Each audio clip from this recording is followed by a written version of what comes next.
Hello friends, welcome all in the 8th part of chapter number 2, relation and function. Right?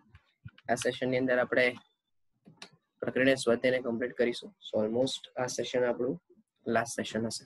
Okay, સો આજનું session start કરીએ. Okay, સો last સેશનની અંદર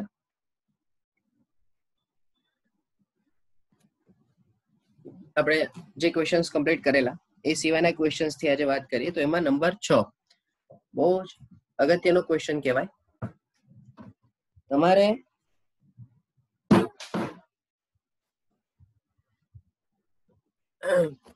વિધેયનો વિસ્તાર શોધવો છે. વિસ્તાર શોધવા માટે સૌથી પહેલા તો આપણને પ્રદેશ ખબર હોવી જોઈએ, કારણ કે આપણી પાસે જે અહીંયા વિધેય આપ્યું છે એ છે fx બરાબર x² બાય 1 પ્લસ x². તો સૌથી પહેલું તો આપણને એવું ખબર પડવી જોઈએ કે છેદમાં 1 પ્લસ x² છે જે ક્યારે પણ 0 થવાનું નથી. તો આપણને ખબર પડી શકે છે કે પ્રદેશ જે છે એ x બિલોંગ્સ ટુ r આવશે, કારણ કે નોર્મલી શું હોય કે છેદમાં 0 નહીં થવું જોઈએ, કારણ કે છેદમાં 0 થાય તો આપણે એવું કહી શકીએ કે ભાઈ કિંમત 0, અરે શક્ય નથી. પણ આ તો છેદમાં એવું કોઈ પદ જ નથી થવાનું, બરાબર? છેદમાં 0 શક્ય જ નથી બનવાનું. તો ધેટ મીન્સ કે પહેલા તો આનો જે પ્રદેશ છે એના વિશે આપણને ક્લિયર ખબર પડી કે ભાઈ પ્રદેશ શું છે, r છે. હવે જો અહીંયા તો કે અહીં પ્રત્યેક x બિલોંગ્સ ટુ r માટે x² greater than or equals to 0 તથા x² plus 1 greater than or equals to 1. બોલો, આવો પણ બધાને ખ્યાલ આવે કે તમે વાસ્તવિક સંખ્યામાંથી કોઈ પણ કિંમત મૂકો અને એનો તમે વર્ગ કરશો તો તમારો જવાબ શું આવશે? Greater than or equals to 0 જ આવશે. 0 અથવા 0 કરતા મોટી સંખ્યા આવશે, બરાબર? અને એવું જ તમે x² પ્લસ 1 વિચારો તો x² માં તમે 1 ઉમેરશો એટલે જવાબ 1 અથવા 1 કરતા મોટો. તો હવે તમે શું સમજ્યા કે x² નો જવાબ 0 અથવા 0 કરતા મોટો અને x² પ્લસ 1 નો જવાબ 1 અથવા 1 કરતા મોટો. તો આ બંનેમાંથી મોટી સંખ્યા કઈ થવાની? તો આપણે એવું કહી શકીએ ને કે x² નો જવાબ એ x² પ્લસ 1 કરતા નાનો જ હશે. બંને ક્યારે સેમ થવાના નથી, સમજો. x² અને x² પ્લસ 1 ક્યારે પણ સેમ થવાના નથી, બરાબર? એટલે બંને ક્યાં તો એકબીજા કરતા, બે વચ્ચેનું રિલેશન શું હશે? ક્યાં તો કોઈ નાનું હશે કોઈ કરતા, અથવા તો કોઈ બીજા કરતા મોટું હશે. હવે અહીંયા ક્લિયર ખબર પડે છે કે x² નો જવાબ 0 થી સ્ટાર્ટ થાય છે, જ્યારે x² પ્લસ 1 નો જવાબ 1 અથવા 1 થી સ્ટાર્ટ થાય છે. એટલે હંમેશા x² પ્લસ 1 જ મોટું હશે. હવે જો હું બંને બાજુ ધન સંખ્યા વડે ભાગાકાર આપું, કારણ કે x² પ્લસ 1 તો હંમેશા ધન જ થવાનું, બરાબર? તો જો હું ભાગાકાર આપું તો મને એવું ક્લિયર ખબર પડશે કે x² બાય x² પ્લસ 1 નો જવાબ હંમેશા શું હશે? લેસ ધેન 1 જ હશે. પણ 1 થી ક્યાં સુધી? તો કે તથા x² બાય x² પ્લસ 1 નો જવાબ greater than or equals to 0 અને x² બાય x² પ્લસ 1 નો જવાબ લેસ ધેન 1 જે આપણે ઓલરેડી લાવ્યા, તો ઇમ્પ્લાઇઝ કરીને શું લખાશે? તો કે x² બાય x² પ્લસ 1 નો જવાબ બિલોંગ્સ ટુ ક્લોઝ ઇન્ટરવલ 0 થી ઓપન ઇન્ટરવલ 1. એટલે એનો મીનિંગ કે વિસ્તાર શું થઈ ગયો? કે વિસ્તાર થઈ ગયો ક્લોઝ ઇન્ટરવલ 0 થી ઓપન ઇન્ટરવલ 1. હવે સવાલ એ થાય કે ત્યાં અહીંયા ગ્રેટર ધેન ઇક્વલ્સ ટુ 0 જ કેમ લખ્યું? તો એક સીધી વસ્તુ છે ને ભાઈ, કે બે સંખ્યા એવી છે કે જે ધન છે. તમે ખાલી એટલું ઓબ્ઝર્વ કરો કે x² જો ધન હોય અથવા 0 હોય, હવે એવું જ x² નીચે છે પણ પ્લસ 1 છે, તો બેનો ભાગાકાર તો હંમેશા ધન અથવા 0 જ આવવાનો ને.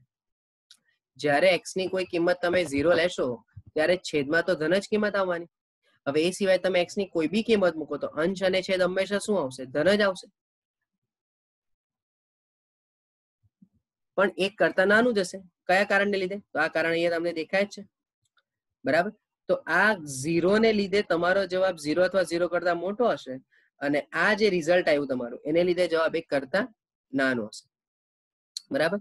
સો આ રીતે તમે આનો શું શોધી શકશો? વિસ્તાર શોધી શકશો, બરાબર? સો હોપ કે આ પોઈન્ટ ક્લિયર થયો હોય. બરાબર. કિંમતધારીને આમાં કરવું થોડું ડિફિકલ્ટ, કારણ કે તમે ઓલરેડી નક્કી કર્યું છે કે પ્રદેશ આર છે. પ્રદેશ આર છે એટલે તમે કેટલી કિંમત મૂકવાના, બરાબર? તો એ રીતે શક્ય થશે નહીં. ઓકે, ચલો દેન આફ્ટર નંબર 9. બહુ સિમ્પલ સમજવા જેવો ક્વેશ્ચન છે ભાઈ. આ બેસિકલી છે ને 12th નો ટોપિક છે. 12th માં ચેપ્ટર નંબર 1 જે આવશે સંબંધ અને વિધેય, એમાં આવશે.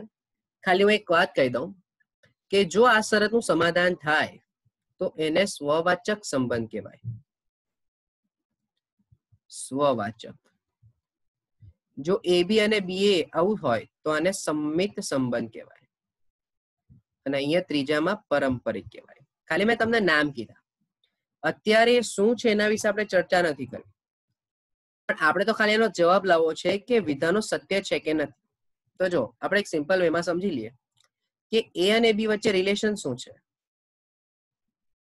કે એ બી બિલોંગ્સ ટુ આર હોય તો એ બરાબર બી સ્ક્વેર, આવું રિલેશન છે. બરાબર. તો હવે તમે સમજો કે જો એ પ્રકારનું કીધું હોય તો શું હોવું જોઈએ. પહેલું કે ધારો કે એ બિલોંગ્સ ટુ આર હોય તો એનો મિનિંગ શું થાય જરા સમજો. જો એ બી બિલોંગ્સ ટુ હતું તો એ બરાબર બી સ્ક્વેર, એટલે પહેલો ઘટક એ બરાબર બીજો ઘટક બી નો સ્ક્વેર. તો અહીંયા પહેલો ને બીજો બંને ઘટક એ જ છે ને, તો શું થશે? એ બરાબર એ સ્ક્વેર થશે. તો એનો મિનિંગ કે એ માઇનસ એ સ્ક્વેર બરાબર 0, એટલે એ ઇન્ટુ 1 માઇનસ એ બરાબર 0. એટલે ક્યાં તો એ બરાબર 0 હોવું જોઈએ અથવા તો એ બરાબર 1 હોવું જોઈએ, પણ એ બરાબર 0 તો શક્ય જ નથી. તો માત્ર ને માત્ર એ બરાબર 1 જ પોસિબલ છે. તો એનો મિનિંગ કે આ જે શરત આપી છે તો માટે એ બિલોંગ્સ ટુ આર માત્ર એ બરાબર 1 માટે જ શક્ય છે. તો એનો મિનિંગ કે એને જે શબ્દ વાપર્યો કે પ્રત્યેક એ બિલોંગ્સ ટુ કેપિટલ એન માટે, સોરી, એને જે શબ્દ વાપર્યો કે પ્રત્યેક એ બિલોંગ્સ ટુ કેપિટલ એ માટે, એ તો શક્ય જ નથી ને. કેમ શક્ય નથી ભાઈ? એનું કારણ શું છે કે તમારા માટે એને એવું કીધું કે પ્રત્યેક એ બિલોંગ્સ ટુ કેપિટલ એન. પ્રત્યેક એ બિલોંગ્સ ટુ કેપિટલ એન એટલે એ બરાબર 1, એ બરાબર 2, એ બરાબર 3, એ બરાબર 4, એમ જતા જતા બધી જ એન ની માંથી મળતી કિંમતો માટે આ એ બિલોંગ્સ ટુ આર થવું જોઈએ. પણ જો એ બિલોંગ્સ ટુ આર હોય, પહેલા મેં તમને એ બતાવ્યું કે એ બિલોંગ્સ ટુ આર થવા માટે શું થવું જોઈએ? એ બરાબર એ સ્ક્વેર થવું જોઈએ. બરાબર. તો એવું ક્યારે પોસિબલ થાય? જ્યારે તમે એ બરાબર 1 લો તો જ. ધેટ મીન્સ કે બાકીની કિંમતો માટે શક્ય નથી. તો માટે આપણે એવું કહી શકીએ કે 2 2 હોય કે 3 3 હોય કે 4 4 હોય, એમ જતા જતા ડોટ ડોટ બાકીની કોઈ પણ એક વ્યાપક કિંમતો છે, આ બધી કિંમતો does not belongs to R. માટે શું કહેવાય કે વિધાન અસત્ય છે.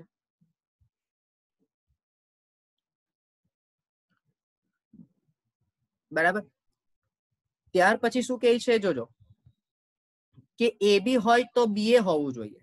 એટલે જો ધ્યાનથી સમજો. હે, બીજું કે ધારો કે એ બી બિલોંગ્સ ટુ આર, તો હું એમ ધારી લઉં કે એ બરાબર બી સ્ક્વેર થવું જોઈએ. તો કોઈ બી એક કિંમત વિચારો. તો હું જો એમ કહું કે ધારો કે આપણે બી બરાબર 2 લઈએ, બરાબર, બી બરાબર 2 લઈએ તો એ બરાબર શું મળવું જોઈએ? 4 મળવું જોઈએ. તો ને તો જ 4 2 બિલોંગ્સ ટુ આર કહેવાય. જો વિચારીને કેજો, હા કે ના? હે, સમજો. તમે જાતે પણ વિચારી શકો કે જો હું બી બરાબર 2 મૂકું તો 2 નો વર્ગ 4, તો એ બરાબર શું મળશે? 4 મળશે. એટલે તમને એક પેર શું મળી? 4 2 મળી. હવે જે રિલેશન એ કહે છે કે જો એ બી પ્રકારનો ઘટક હોય તો મને બી એ પ્રકારનો ઘટક મળવો જોઈએ. એટલે એનો મિનિંગ એવો થયો કે જો 4 2 પ્રકારનો ઘટક મળે છે તો ઇમ્પ્લાઇઝ 2 4 પ્રકારનો ઘટક પણ મળવો જોઈએ. પણ હવે તમે ઓબ્ઝર્વ કરો કે 2 અને 4 મળશે તમારા માટે. જો એ અને બી પ્રકારનો ઘટક હોય એનો મીનિંગ કે પહેલો ઘટક એ છે અને બીજો ઘટક બી છે. સંબંધ શું છે કે પહેલા ઘટક બરાબર બીજા ઘટકનો વર્ગ. એટલે જો હું a બરાબર 4 લઉં તો b બરાબર 2 નો વર્ગ મળે છે. તો અહીંયા જો હું a બરાબર 2 લઈશ તો b બરાબર 4 નો વર્ગ મળવો જોઈએ ને. તો એનો મીનિંગ કે 2 4 શક્ય બનવાનું નથી. પાછો ગુજરાતી ભાષામાં બોલો કે જો તમે a બરાબર 4 અને b બરાબર 2 લેશો તો 4 બરાબર 2 નો વર્ગ. હા કે ના? પણ જો 2 અને 4 લઈએ તો 2 બરાબર 4 નો વર્ગ. આવું તો શક્ય જ નથી બનવાનું. તો એનો મીનિંગ કે જો 4 2 પ્રકારનો ઘટક મળ્યો પણ 2 4 પ્રકારનો ઘટક મળતો નથી. માટે એવું કહી શકાય કે વિધાન અસત્ય છે. એને શું કીધું કે જ્યાં પણ એ બી પ્રકારનો ઘટક મળે ત્યાં બી એ પ્રકારનો ઘટક હોવો જોઈએ. હવે ધારો કે હું એમ કહું, જો બીજું એક એક્ઝામ્પલ ખાલી કહી દઉં, હું એમ કહું કે 9 અને 3 વિચારો તો 9 બરાબર 3 નો વર્ગ. તો કે ભાઈ આના બિલોંગ્સ ટુ આર. પણ 3 બરાબર 9 નો વર્ગ આવું મળવાનું નથી. એટલે એ બી મળતું હતું પણ બી એ મળતું નથી. રાઈટ? અને સૌથી અગત્યનું છે નંબર 3. નંબર 3 માં એવું કહે છે કે એ બી મળવું જોઈએ, બીસી પણ મળવું જોઈએ, પણ એસી મળવું જોઈએ સાથે સાથે.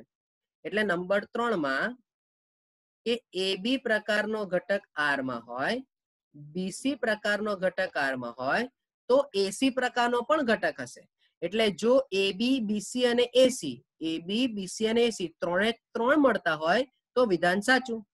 તો જો એક સમજો હા વસ્તુ, આપણને અત્યારે એવું ખબર જ છે કે અહીં જોજો ધ્યાનથી 16 બરાબર 4 નો વર્ગ બિલોંગ્સ ટુ આર તથા 4 બરાબર 2 નો વર્ગ બિલોંગ્સ ટુ આર. બોલો હા કે ના?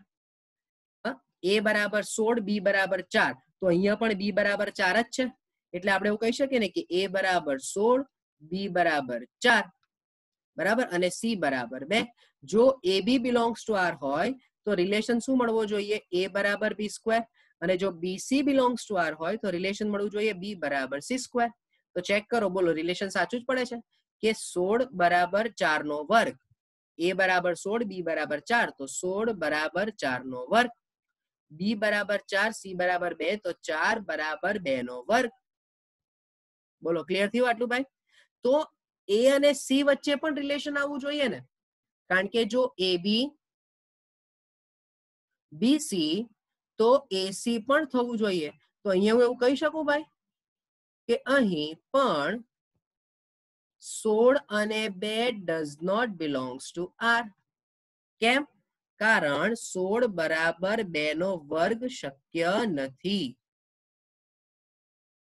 એનો મીનિંગ એવો થયો કે એ બી હતું, બીસી પણ હતું, પણ એસી મળતું નથી.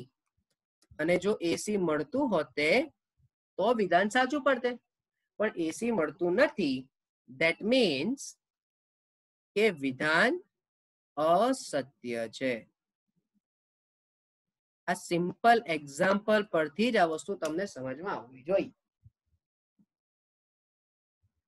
રાઈટ? પહેલા તો ક્લિયર એ થવું પડે તમારે કે એ બી અને બીસી હોય એનો મીનિંગ શું થાય. કે જો એ બી બિલોંગ્સ ટુ સંબંધ હોય એટલે કે આર હોય એનો મીનિંગ કે એ બરાબર બી સ્ક્વેર થવું જોઈએ. પછી બીસી હોય તો એનો મીનિંગ કે બી બરાબર સી સ્ક્વેર થવું જોઈએ. રાઈટ? તો એસી થવા માટે એ બરાબર સી સ્ક્વેર થવું જોઈએ ને, પણ એ બરાબર સી સ્ક્વેર થવાનું નથી. માટે તમને જે આપેલું વિધાન છે તે ખોટું છે. ધેટ મીન્સ કે ત્રણેય વિધાન કેવા આવ્યા? તમારા અસત્ય આવ્યા. જો ત્રણેય વિધાન સાચા આવતે તો જો આ સાચું હતે તો એને સ્વવાચક કહેવાતે, બીજું વિધાન સાચું હતે તો એને સંમિત કહેવાતે, અને ત્રીજું વિધાન સાચું હતે તો એને પરસ્પરિત કહેવાતે. પણ અત્યારે ત્રણેય વિધાન કેવા છે? ખોટા છે. અને ડિટેલ્ડમાં તમે 12મા ચેપ્ટરમાં 12મા ધોરણના પહેલા ચેપ્ટરમાં ભણશો. ઓકે, ચાલો આગળ જઈએ. રાઈટ? ઓકે, ચાલો લાસ્ટ 2 ક્વેશ્ચન્સ. 11 નંબર અગત્યનો કહેવાય, ધ્યાનથી સમજવું. તમને z ક્રોસ z નો ઉપગણ f આપ્યો છે જે છે ab a પ્લસ b અને ab z પર વ્યાખ્યાયિત છે અને f પણ z થી z પરનું જ વિધેય છે. તો તમને એવું કીધું છે કે શું એ વિધેય હશે? અચ્છા, આપણે કોઈ પણ અત્યાર સુધી વિધેયને xy વડે દર્શાવ્યું, રાઈટ? તો xy બરાબર ab અને a પ્લસ b, જ્યાં x બરાબર ab હોય અને y બરાબર a પ્લસ b થાય, રાઈટ? આપણા જાણકારી માટે, આપણી સરળતા માટે મેં લખ્યું. હવે x બરાબર ab નો મિનિંગ કે આ પ્રદેશ થઈ જશે અને y બરાબર a પ્લસ b નો મિનિંગ એટલે આપણે લખી દઈએ પ્રદેશ ને અહીંયા થઈ જશે વિસ્તાર. તો જો વિધેય હોય તો પ્રદેશની બધી કિંમતો માટે જવાબ અનન્ય મળવા જોઈએ. પણ અહીંયા આપણે એવું એક્ઝામ્પલ આપીએ કે જેનાથી તમને ક્લિયર ખબર પડશે. જોજો, હું એમ કહું કે ધારો કે a બરાબર 0 અને b બરાબર 1 વિચારો. બોલો, તો x બરાબર 0 અને y બરાબર 1 મળે કે નહીં મળે? બોલો હા કે ના? અને x બરાબર a બરાબર 0 અને b બરાબર 1 મૂકીશ તો x બરાબર શું મળશે? ab એટલે 0 into 1 0 અને y બરાબર 0 plus 1 એટલે 1. અને એવું જ જો હું a બરાબર 0 અને b બરાબર 2 લઉં તો પણ x બરાબર 0 અને અહીંયા y બરાબર 2 મળી જશે. તો ટૂંકમાં અહીં 0 1 તથા 0 2 belongs to f હોવાથી ભાઈ આ તો શું થઈ ગયું કે પ્રદેશની એક જ કિંમત માટે એકથી વધારે જવાબ મળે. તો આવું હોવાથી f એ વિધેય નથી. બરાબર? જો હવે ધારો કે આમાં કોઈને એમ થાય કે સર તમે a બરાબર 0 અને b બરાબર 1 લીધું, બરાબર? અચ્છા, તો એને બદલે હું a બરાબર 1 અને b બરાબર 2 લઉં તો બી ચાલે ને? હા, તો મને કોઈ પ્રોબ્લેમ નથી. પણ હંમેશા એવું યાદ રાખો કે તમે 100 ઉદાહરણ એવા આપો કે જેને માટે તમે સાચા પડો છો, પણ જો હું એક પણ ઉદાહરણ એવું આપું કે જેને માટે તમે ખોટા છો તો એનો મીનિંગ કે તમે સદંતર ખોટા છો, એ સાચું પડશે નહીં. એટલે અહીંયા તમારી પાસે એવા 1000 એક્ઝામ્પલ હશે કે સર a બરાબર 1 અને b બરાબર 2 લઈએ છીએ તો x બરાબર 2 અને y બરાબર 3 મળે છે. તો હવે તો આ 2 3 અને આ 0 1 અલગ અલગ થઈ ગયું. પછી તું a બરાબર 1 અને b બરાબર 3 લઈ લે તો x બરાબર 3 અને y બરાબર 4 થાય છે. જો તું જે લેવા માંગે છે એવું જ મેં બી લીધું છે કે a ની કિંમત સરખી ને b ની કિંમત અલગ અલગ, તો પણ અહીંયા x y ના પેર તો અલગ જ મળે. આ તો હું ના પાડતો જ નથી ભાઈ, આવી તમને 1000 પેર મળશે. પણ જો આવી એક પણ પેર મેં તમને આપી કે જેને માટે તમારો જવાબ સેટિસ્ફાય કરતો નથી તો એનો મીનિંગ કે વિધેય નથી. એટલે મગજમાં આવું ધ્યાનમાં રાખવાનું. અને છે ને હંમેશા કોઈ પણ વસ્તુ સાચી સાબિત કરવી હોય ને તો એક્ઝામ્પલ થી નહીં સાબિત થાય. કારણ કે સાચું છે એનો મીનિંગ કે વ્યાપક રીતે બધા જ કેસ માટે સાચું છે અને ખોટું છે એનો મીનિંગ કોઈ પણ એક જ ઉદાહરણ બી આપો તો પણ ખોટું. હું સિમ્પલ થિયરી કહું આને માટે. શું થિયરી યાદ રાખવાની? મેં આગળ બી કદાચ ડિસ્કસ કર્યું હોય, મને ખબર હતી કે 10મા ધોરણમાં તમે પાસ થયા એવું સાબિત કરવા માટે તમે મેથ્સના માર્ક આપીને પાસ થયા છે એવું સાબિત નથી કરવાનું. તમારે આખું તમારું રિઝલ્ટ બતાવવું પડશે, રાઈટ? પણ જો તમે ફેલ થયા છો એવું બતાવવું હોય તો કોઈ બી એક સબ્જેક્ટના માર્ક્સ બતાવો તો પણ ચાલશે. સમજો, તમે 10મા ધોરણમાં પાસ થયા છો એને માટે કોઈ એક સબ્જેક્ટના માર્ક્સ બતાવવું એ જરૂરી નથી. તમારે શું બતાવવું પડશે? આખી માર્કશીટ બતાવવી પડશે. પણ જો તમે ફેલ થયા છો એવું તમારે સાબિત કરવું છે તો 7માંથી કોઈ બી એક સબ્જેક્ટના માર્ક્સમાં બી તમે ફેલ હશો ને તો પણ તમે સાબિત થઈ શકે કે તમે ફેલ છો. તો આવું જ છે ભાઈ કે જ્યારે સાચું સાબિત કરવું છે તો એ વ્યાપક રીતે જ થશે અને ખોટું સાબિત કરવું છે તો કોઈ એક જ એક્ઝામ્પલ આપવું પડશે. જેમ કે તમે આ ઉપરનો આખા દાખલા જુઓ, આજે 9મો દાખલો આપણે કર્યો એમાં આપણે એ જ કર્યું છે. જુઓ, ત્રણેય વિધાનને ખોટો સાબિત કરવા માટે આપણે એક એક એક્ઝામ્પલ જ લીધા છે. તમે ધ્યાનથી જુઓ તો બરાબર, એક એક્ઝામ્પલ વાળા દ્વારા સાબિત નથી થતું. ધેટ મીન્સ કે વિધાન અસત્ય થઈ ગયું. ઓકે, સો હોપ કે આ પોઈન્ટ તમારા માઇન્ડમાં ક્લિયર થયો હોય. ઓકે, સો લાસ્ટ ક્વેશ્ચન પર આવીએ. લાસ્ટ ક્વેશ્ચન ની અંદર છે કે નંબર 12માં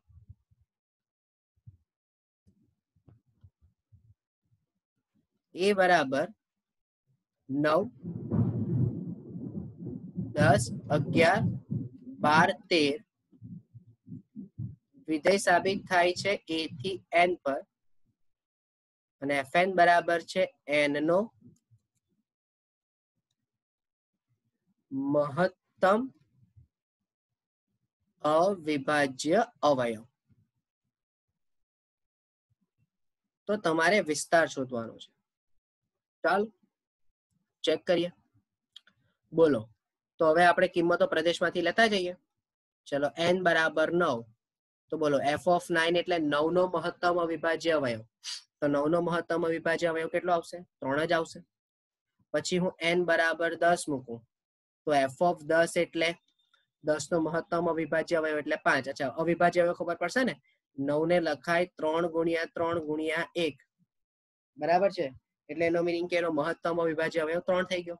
10 ને લખાય 2 ગુણ્યા 5 ગુણ્યા 1, તો મહત્તમ અવિભાજ્ય અવયવ 5 થઈ જશે. એવું જ તમે n બરાબર 11 વિચારશો તો બોલો 11 નો મહત્તમ અવિભાજ્ય અવયવ એટલે તો 11 પોતે જ. એવું જ તમે 12 વિચારો તો f ઓફ 12 માં શું આવશે?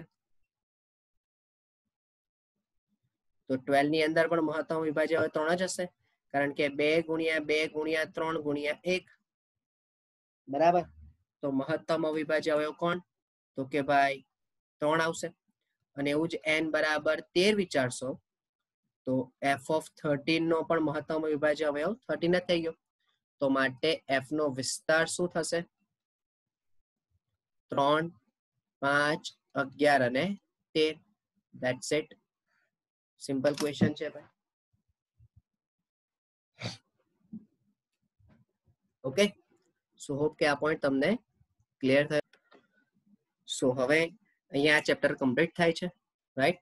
સો ફોર એની ક્વેરી, એની ડાઉટ, તમે મને કોન્ટેક્ટ કરી શકો છો, રાઈટ? અને જો ચેનલને સબસ્ક્રાઇબ કરવાનું બાકી હોય તો કરો, કે જેથી ફર્ધર વિડીયોઝ માટે તમને નોટિફિકેશન મળતા રહે. ઓકે, ચલો. So this is, thank you from my side.